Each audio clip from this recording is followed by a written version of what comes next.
earlier in the day, they had their shareholders meeting, and the company did say that they are scaling down their capex for 2021 on the back of lower earnings in the first quarter of the year. Despite this, the group will still pursue expansion plans in tollways, and it also looks to partner with global vaccine makers. Shyla Francisco is joining us live for the full report. Shyla.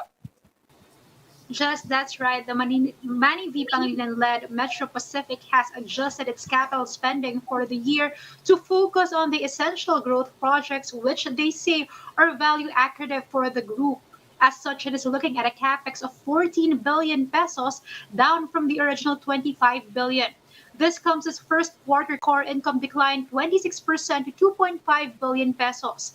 This was due to reduced toll road traffic, light rail ridership, and lower industrial demand for power and water as induced by the pandemic. Metro Pacific says the CREATE law, which lowered corporate income taxes, helped ease the company's tax liabilities and the reallocation of resources. The sale of Don Muang tollways in Thailand and the transfer of global business power to Meralco MGen has also augmented the cash level of MPIC. As for expansion plans in the global market, this is what MPIC has to say. We have opened two new roads in Indonesia and Vietnam. We plan to expand our footprint in Indonesia through Nusantara, which is looking to acquire more toll roads.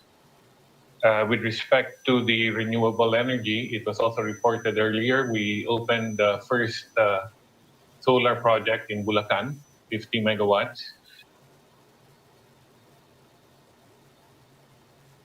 With Maynilad, MPIC says the firm is required to be listed under the new concession agreement with the government. MPIC says this is just one of the three adjustments they have to make with the concession agreement pattern to the deal signed by Manila Water.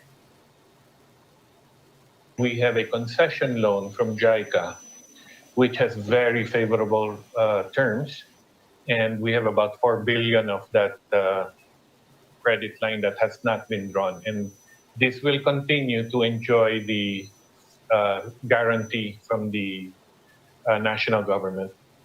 And finally, we will have the ability to tailor the business plan that was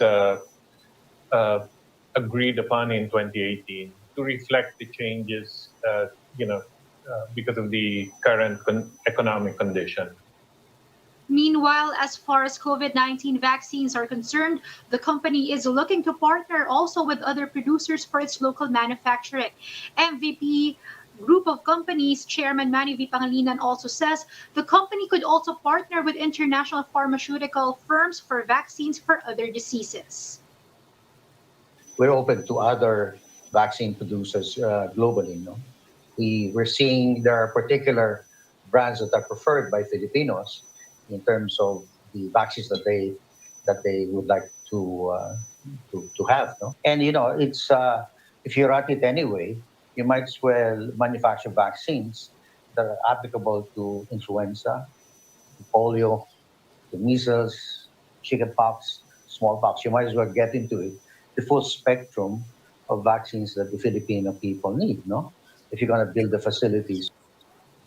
Just so far, the MVP Group has procured 800,000 COVID-19 vaccines for its employees, their co-dependents, and helpers. They also offered the vaccines to their traders and investors and allotted a portion of that for their CSR and sustainability programs. Jess? All right, thank you very much for those updates, Shyla Francisco.